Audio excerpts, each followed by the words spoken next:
It's no secret that Meghan Markle's rise to global fame hasn't been smooth sailing. From tense encounters to cringe-worthy exchanges, here are the famous faces she's had some truly awkward moments with. In 2024, Brooke Shields appeared alongside Meghan Markle on a South by Southwest International Women's Day panel. And while guesting on India Hicks' podcast An Unexpected Journey a year later, the Blue Lagoon star recalled feeling compelled to interrupt the royal. Meghan spent much of the session revisiting her feminist activism at age 11, writing a formal complaint about a TV commercial that implied washing dishes was a woman's job. That women all over America are fighting greasy pots and pans. And the boy said, yeah, that's where women belong, in the kitchen. And at 11, I just found that infuriating. I don't think it's right for kids to grow up thinking these things. Although the company eventually altered the ad, thanks to Meghan's letter, Shields wasn't exactly impressed. This is one of the ways we're really different. When I was 11, I was playing a prostitute.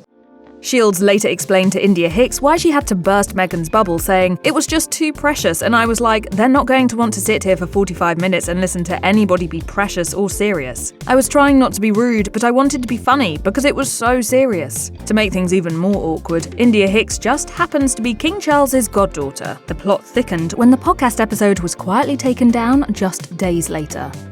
Okay, so anyone who grew up when the Spice Girls ruled the pop world would have a hard time keeping their cool around Victoria Beckham. Even so, Meghan Markle was apparently fangirling so hard during her first encounter with the former Posh Spice that she had to be told to tone it down. In a chat with The Mirror, celebrity reporter Lizzie Cundy recalled interviewing Meghan long before she was the calm, collected royal we know today, saying, "She was so thrilled to be in the room with Victoria Beckham. This was the night I actually had to tell her to stop squealing when she did see Victoria. It wasn't too cool, and she was very overexcited. This was the time before she met her Harry. She was still in suits. Back then, surrounded by bigger names, Markle barely made it on camera. Cundy's producer had to be convinced she was worth the screen time. Of course, the relatively unknown actor went on to become one of the most famous women in the world. She later struck up a friendship with the Spice Girls turned fashion designer, even inviting Victoria and her husband, soccer superstar David Beckham, to her wedding to Prince Harry.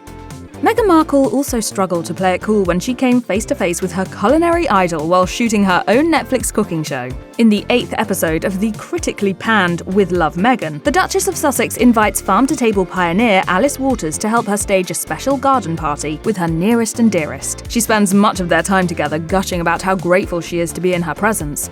I feel like you're watching me fall in love. It's very, very awkward. I'm so sorry, I'm blushing. Later at the party, Meghan can't help but name-drop Alice to her guests. You know who was here helping me prepare for this brunch was Alice Waters. Drew Barrymore has become just as renowned for brazenly invading celebrities' personal space as for her acting career. So Meghan Markle should have known what to expect when she ventured onto Drew's daytime chat show in 2025 to promote With Love Meghan. As expected, the host went straight in for a hug while welcoming Meghan to the Drew Barrymore show stage. And while the Duchess reciprocated, it was clear she was uncomfortable and later made what some interpreted as a passive-aggressive quip. I like to connect. I might, I've heard you like to connect. octopus. Body language experts were quick to weigh in on the awkward interaction, including Judy James, who told the Daily Mail that Markle had essentially reversed the usual roles. This is a rare pose for Meghan, who is normally the first one to move in with the hugs. It seems from this pose that what you get when you put two famously hugging women together is that one will bow out, namely Meghan in this case. This was one of those rare awkward encounters when even Meghan Markle's fiercest detractors would have to admit she wasn't at fault. In 2013, 3 years before she met Prince Harry, the Suits star was invited on The Late Late Show with Craig Ferguson. The cringe began when, after telling Ferguson she was, in fact, born and raised in Los Angeles, Meghan told the host to pinch her to prove she was real. Strangely hairless body you have. Why, you're quite the dolphin, aren't you? That wasn't the only questionable remark Ferguson made. Meghan went on to explain how she spent much of her childhood on Hollywood sets because of her father's work in TV lighting and photography. After she mentioned that her outfits made her stand out on set, the late-night host got a little too excited. I'm there in my school uniform, right? Oh, yeah. And then the guests... The host tried to get the show back on track, but he just couldn't help himself. It's a joke, kind of a joke. The squirm factor was high when Andy Cohen accepted an invitation to appear on Meghan Markle's Archetypes podcast, thinking it would be his first encounter with the royal. To his horror and the host's embarrassment, he soon learned they'd actually crossed paths several times before. After Cohen opened with a cheerful "nice to meet you," Meghan gently reminded him that they, in fact, went way back. His response? "You're kidding. Oh god, this is going to ruin my day." The Duchess then explained how she'd first approached him at a TV industry event shortly before the debut of Suits. Although she brushed it off as no big deal, Meghan went on to recall another moment that left her guest cringing. She had once been eager to appear on Watch What Happens Live, but was never considered for booking. Cohen's reply? "It is now the biggest blunder in the 13 years of this show."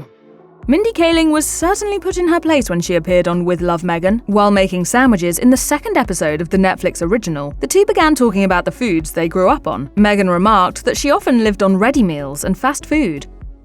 I don't think anyone in the world knows that Meghan Markle has eaten Jack in the Box. But the host didn't see the funny side, less because of the chain restaurant mentioned than because of how she was addressed. Funny too that you keep saying Meghan Markle. You know I'm Sussex now.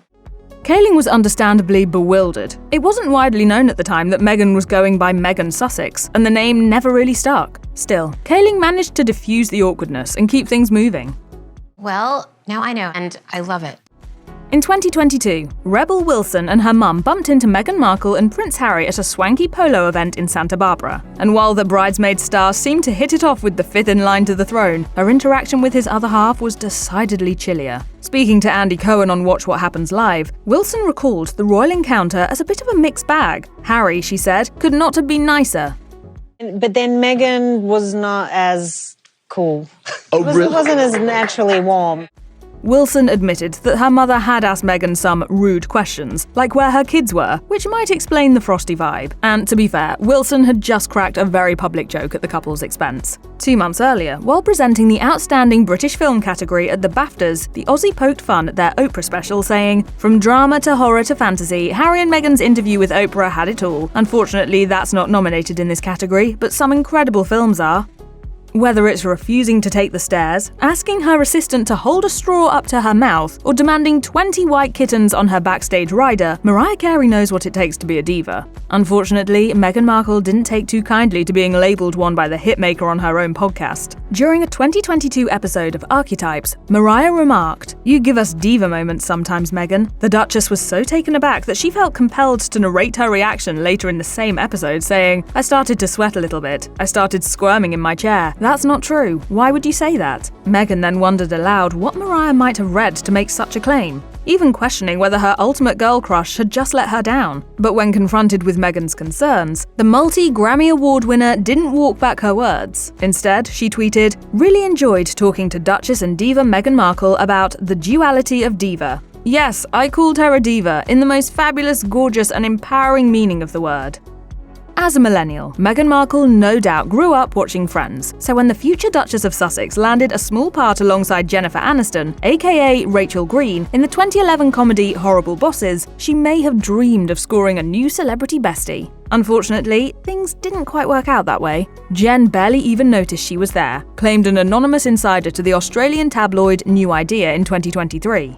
To make matters worse, the role Meghan thought might elevate her career turned out to be little more than 30 seconds of screen time. She was reportedly so disappointed by the experience that she kept trashing the film. Still, she never gave up hope of befriending Aniston. And in 2025, she got another chance when the actor moved into her exclusive California community. In fact, Radar Online alleges that Markle practically love-bombed her new neighbor with gifts in a bid to finally win her friendship.